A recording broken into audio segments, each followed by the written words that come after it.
Assalamualaikum warahmatullahi wabarakatuh jamaah. Oh jamaah, alhamdulillah rabbil alamin. Saya Ustaz Maulana dari Islam Itunda Trans TV mengajak nih kepada seluruh masyarakat Aceh Tenggara untuk sama-sama mengikuti vaksinasi massal dengan hadiah utama umroh yang digelar di seluruh gerai vaksin dan puskesmas yang ada di Aceh Tenggara. Nah, untuk itu saya ucapkan banyak terima kasih nih kepada Kapolres Aceh Tenggara yang menyelenggarakan yakni vaksin ini.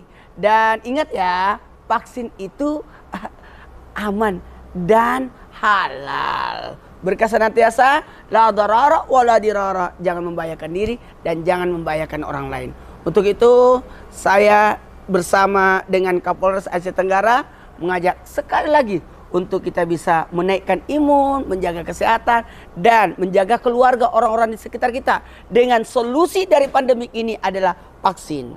Alhamdulillah, vaksin aman dan halal.